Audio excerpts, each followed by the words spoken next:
అదరగొట్టే కారం రంగు రుచి ఆచి కారం పొడి. మావోయిస్టు పార్టీకి మరో బిగ్ షాక్ తగిలింది. మావోయిస్టు పార్టీ కేంద్ర కమిటీ సభ్యుడు ఆసన్న అలియాస్ తక్కళ్లపల్లి వాసుదేవరావు సైతం లొంగిపోయేందుకు సిద్ధమయ్యారు.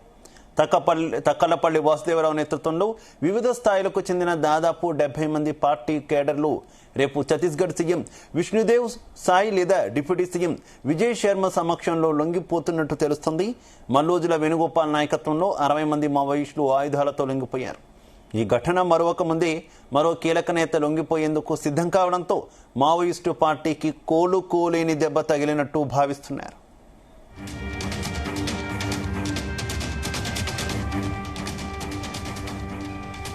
ఇదే విషయానికి సంబంధించి మరింత సమాచారం మా చీఫ్ న్యూస్ కోఆర్డినేటర్ రాధాకృష్ణ అందిస్తారు. Radhakrishna. Good evening Shiva. Maoist పార్టీకి వరుసపెట్టి షాకులు తగ్గుతున్నాయని చెప్పవచ్చు. సో ఇటీవల కాలంలో ఆ మావోయిస్టు పార్టీకి సంబంధించినటువంటి కీలక నేతలు, అందులోనూ మొత్తంగా కూడా పార్టీకి మొత్తం నిర్మించిన వ్యక్తుల్లో కీలకంగా ఉన్నటువంటి కేంద్ర కమిటీ సభ్యులు వరుసగా లొంగిపోవడం ఇప్పుడు మావోయిస్టు పార్టీని తీవ్రంగా కుంగుబాటు గురి చేస్తుంది. అదేవిధంగా ఒక మావోయిస్టు పార్టీకి ఒక సంచలనంగా మారబోతోంది మావోయిస్టు పార్టీ ప్రస్తుత పరిణామాలని చెప్పవచ్చు. సో నిన్న మనం చూసాము, నిన్న ఎవరైతే కేంద్ర కమిటీ సభ్యుడు మొత్తంగా వ్యూహకర్త, అదేవిధంగా మావోయిస్టు పార్టీ పొలిట్ బ్యూరో సభ్యుడిగా ఉన్నటువంటి మల్లోజుల వేణుగోపాల్ అలియాస్ అభయ్ అలియాస్ సోను నిన్న మహారాష్ట్ర సీఎం ఫడ్నవీస్ ముందు లొంగిపోయినాడు. సో అతనితో పాటుగా 60 మంది మావోయిస్టు నేతలు, అందులో చాలా కీలకమైనటువంటి మంచి ఉన్నత స్థాయిలో ఉన్నటువంటి దళ కమాండర్లు కావచ్చు, అదేవిధంగా సెంట్రీలు, వీళ్ళంతా కూడా మల్లోజుల వేణుగోపాల్ రావుతో నిన్న లొంగిపోయిన పరిస్థితి తెలిసిందే. సో అతను లేఖ విడుదల చేసినప్పటి నుంచి కూడా మావోయిస్టు పార్టీలో విస్తృతమైన చర్చ జరుగుతూ ఉంది.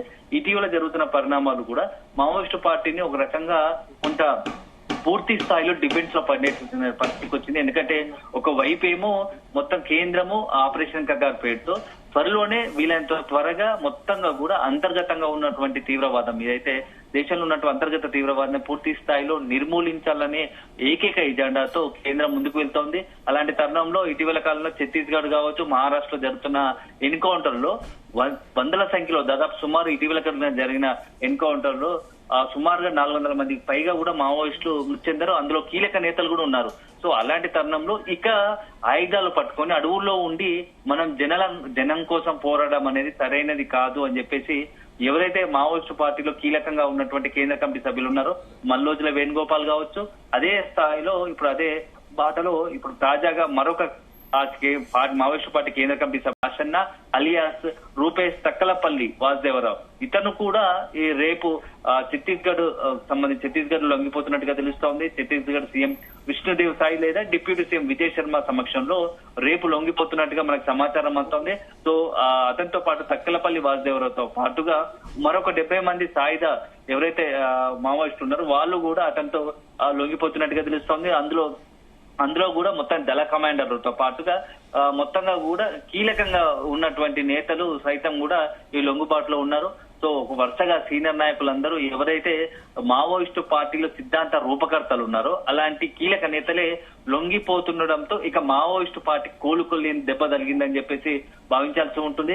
ఏదేమైనా ఇప్పుడు జరుగుతున్న పరిణామాలు మాత్రం ఇక కేంద్ర కమిటీ సభ్యులుగా ఉన్న వాళ్ళందరూ ఒక్కొక్కరు కూడా లొంగిపోతా ఉంటే ఇక మావోయిస్టు పార్టీ భవిష్యత్తు ఖచ్చితంగా అది ప్రశ్నార్థకం, ఒక రకంగా చెప్పాలంటే అంతర్ధాన పరిస్థితికి వచ్చిందని చెప్పొచ్చి విశ్లేషకులు భావిస్తున్నారు. సో ఇప్పటికైనా సరైన కారణం గతంలో ఏదైతుందో మావోయిస్టు పార్టీకి సంబంధించి అనేక సందర్భాల్లో పోలీసులు కావచ్చు, ప్రభుత్వాలు కావచ్చు జనజీవన స్రవంతిలో కలవండి అని చెప్పేసి చెప్పిన సందర్భాలు ఉన్నాయి. ఇలాంటి తరుణంలో ఇప్పుడు మరొకసారి వేణుగోపాల్ కావచ్చు, అదేవిధంగా మల్లోజుల వేణుగోపాలరావు కావచ్చు, తక్కలపల్లి వాసుదేవరావు లాంటి కీలక నేతలు లొంగుబాటుతో ఇక మిగతా క్యాడర్ కూడా లొంగిపోవడం ఒక్కటే శరణ్యము, అనవసరంగా ఇప్పుడు కూడా మావోయిస్టు పార్టీ అని చెప్పుకుంటూ ముందుకెళ్తే యుద్ధంలో అనవసరంగా ప్రాణాలు కోల్పోవడం తప్ప ఇటు జనాలకు సేవ చేసింది ఏం లేదని చెప్పేసి భావిస్తున్నట్టుగా తెలుస్తోంది.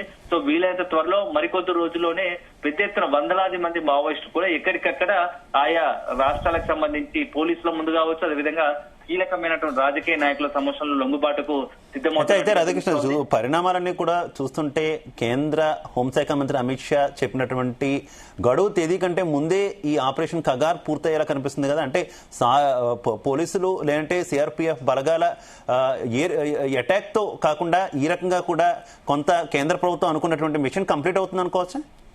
ఖచ్చితంగా శివ, ఏదైతే కేంద్రం ఒక ప్రణాళికబద్ధంగా ముందుకు వెళ్తా ఉంది, మొదటగా ఫస్ట్ టార్గెట్ గానే, ఎందుకంటే మావోయిస్టులకు ఎంతసేపు మాటలతో చెప్తే గానీ గతంలో ఏదైతే అనేక సందర్భాల్లో ప్రభుత్వాలు కావచ్చు, కేంద్రం కావచ్చు, అదేవిధంగా ఆ పోలీసులు కావచ్చు, జనజీవన సంస్థలో కలవాలని పిలిపించినప్పటికీ మావోయిస్టులు అంతగా పట్టించుకోలేదు. కానీ ఎప్పుడైతే కేంద్రము ఆ ఆపరేషన్ కగారు చేపట్టిందో అప్పటి నుంచి కూడా కొంత మావోయిస్టులు కూడా ఒక రకమైన ఆందోళన కలిగింది. దానికి కూడా కారణం చూస్తా ఉంటే ఇటీవల కారణంలో అనేకమైనటువంటి ఎన్కౌంటర్ జరిగాయి, పదుల సంఖ్యలో ఎన్కౌంటర్ జరిగాయి. ఒక్కొక్క ఎన్కౌంటర్ లో దాదాపు 30 మంది 40 మంది, అత్యధికంగా 50 మందికి పైగా మరణించిన సందర్భాలు ఉన్నాయి. అంటే దళాలే పూర్తి స్థాయిలో తుడిచిపెట్టుకుపోయాయి. అందులోనూ కీలకంగా ఉన్నటువంటి కేంద్ర కమిటీ సభ్యులు కావచ్చు, మావోయిస్ట్ పార్టీలో దశాబ్దాల కాలం ఉండి అడవుల్లో ఉంటూ ఎవరైతే యుద్ధమాన్ని ముందుకు నడిపిస్తున్నారో అలాంటి కీలక నేతలు కూడా ఎన్కౌంటర్లు మరణించిన సందర్భాలు ఉన్నాయి. ఇలాంటి తరుణంలో ఇక మావోయిస్టు పార్టీని గనుక ఇక వరుస ఎన్కౌంటర్లతో కాకుండా కేంద్రం ఇప్పుడు వ్యూహాత్మకంగా అడుగులు వేస్తుందని చెప్పవచ్చు. ఎవరైతే కీలక నేతలు ఉన్నారో వాళ్ళను ముందుగానే వాళ్ళకు మెసేజ్ ఇచ్చి మీరు సరెండర్ అయితే ఒక లెక్క, లేదంటే ఖచ్చితంగా మీకు ఆ గడువు లోపు మేము చేయాల్సింది చేస్తాము అని చెప్పేసి ఒక సీరియస్ వార్నింగ్ ఇచ్చినట్టు తెలుస్తోంది. సో వాళ్ళు కూడా కొంత ఈ యొక్క కేంద్రం తీసుకున్న నిర్ణయాలతో కూడా కేంద్రం ఏదైతే ఒకవైపు భద్రతా బలగాలు అడుగులో అడుగున జల్లడబడుతూ ఉన్నారు, అవకాశం దొరికితే దళాలు కనబడితే వెంటనే అటాక్ చేస్తున్నారు, దళాలు లేచిపోతున్నాయి. ఇలాంటి తరుణంలో ఎవరైతే మావోయిస్టు పార్టీలో కీలకంగా ఉన్న నేతలు సైతం కూడా ఇక మనము ఖచ్చితంగా అస్త్ర సన్యాసం చేయాల్సిన పరిస్థితి వచ్చింది. అదే సందర్భంలో జనజీవన సంస్థలు కలవాలి, లొంగుబాటు ఒక్కటే మనకు సరైన మార్గం, లేదంటే అనవసరంగా ప్రాణాలు కోల్పోవాల్సి వస్తుంది. సో మనం ఇన్ని రోజులు మావోయిస్టు సిద్ధాంతంతో వందలాది మంది ప్రాణాలు పోగొట్టుకున్నాం తప్ప మనం ఏదైతే ఈ మావోయిస్టు సిద్ధాంతం తీసుకొచ్చామో దానివల్ల ప్రజలకు ఉనగూరింది ఏంటి అని ఒకసారి వెనక్కి తిరిగి ఆలోచించుకోవాల్సిన అవసరం కూడా ఏర్పడిందని చెప్పేసి ఆ మావోయిస్టు పార్టీలో చర్చ జరిగింది. దానికి తోడు ఇటీవల కాలంలో మొత్తంగా కూడా దేశవ్యాప్తంగా కావచ్చు మొత్తంగా కూడా పరిస్థితులు మారాయి. ఒకప్పటి పరిస్థితులు అంటే గత 2 దశాబ్దాల కాలంగా కూడా చూస్తూ ఉంటే ఆ దేశంలో కావచ్చు మారుమూలపల్లిలో అనేకమైనటువంటి విప్లవాత్మక మార్పులు వచ్చాయి, సాంకేతిక పరిజ్ఞానం పెరిగింది. ఎక్కడైనా ఏదో గ్రామాల్లో అయినా పల్లెల్లో అయినా ఆ ప్రజలు కావచ్చు, ఆ యొక్క సామాజిక వర్గం వారు ఏదైనా ఒక ఇబ్బందికర పరిస్థితులు కావచ్చు, సమస్యలు ఎత్తుకుంటే ఆ సమస్యను పరిష్కారం కోసం బయటకు సమస్యలు చెప్పుకోవడానికి అనేకమైన మార్గాలు, ఒకవైపు మీడియా కావచ్చు, సోషల్ మీడియా కావచ్చు, లేకుంటే తన యొక్క సమస్యను తనే పరిష్కరించుకునే విధంగా అనేక మార్గాలు ఉన్నాయి. ఇలాంటి పరిస్థితుల్లో ఇప్పుడు కూడా ఇంకా ఈ మావోయిస్టు సిద్ధాంతం అనేది, మావోయిస్టు పార్టీ అనేది ఎంతవరకు బ్రతికి బట్టగలుగుతుంది అనేది ఒక చర్చ మావోయిస్టు పార్టీలో జరిగింది. దీనికి తోడు అదే సందర్భంలో ఇప్పుడు ఒకప్పుడు ఏంటంటే పెత్తందారు జమీందారు వ్యవస్థ ఉండేది గ్రామాల్లో, వాళ్ళ యొక్క పోకడలు ఏదైతే అనేకమైనటువంటి బడుగు బలహీన వర్గాల పైన పెత్తనం చెలాయిస్తూ వాళ్ళని ఇబ్బంది పెట్టిన పరిస్థితులు ఉండేవి. కానీ ఇప్పుడు పరిస్థితులు మారాయి, అట్లాంటి పరిస్థితి కూడా లేదు. కాబట్టి ఇప్పుడు కూడా మావోయిస్టు సిద్ధాంతం, మావోయిస్టు పార్టీ అనేది ఇంకా కూడా లైవ్ గా ఉండదు అని చెప్పేసి ఒక కంక్లూజన్ కు వచ్చినటువంటి కీలక నేతలు ఎవరైతే ఉన్నారో వాళ్ళందరూ కూడా అసలు విషయం బోధపడి ఆ తత్వం బయటపడడంతో ఇక మావోయిస్టు పార్టీకి కాలం చెల్లుబాటు అయింది. అంటే ఇక మావోయిస్టు పార్టీ మనుగడకు ఒక ఎండ్ కార్డు పడబోతుంది అని తెలుసుకునే కీలకంగా వివరించిన నేతలు నాడు ఉద్యమంలో చేరాలి, ఉద్యమానికి ఊపిరి పోసినటువంటి నాయకులు సైతం ఇప్పుడు లొంగుబాటుకు సిద్ధమవుతున్నారు. అందులో ముఖ్యంగా మల్లోజుల వేణుగోపాల్ కావచ్చు, తక్కలపల్లి రవీందర్, ఈ తక్కలపల్లి కావచ్చు, మొత్తంగా కూడా ఇట్లాంటి మొత్తం కీలక నేతలు ఎవరైతే ఉన్నారో వాళ్ళంతా ఆ లొంగుబాటు గురవుతుండటంతో మావోయిస్టు పార్టీ ఇక పూర్తి స్థాయిలో ఇక కోలుకోలేని దెబ్బ తగిలింది. ఇక త్వరలో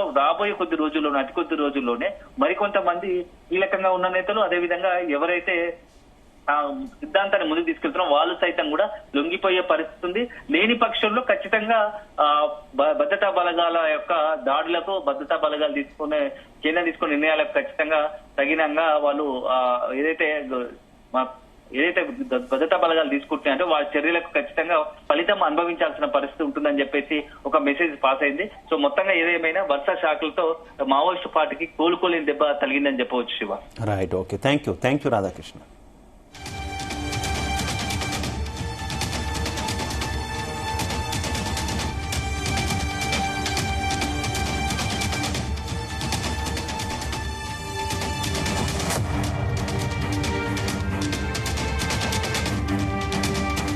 గుమగుమల వంటలే తెరకొట్టే కారం రంగు రుచి ఆచి కారం పొడి.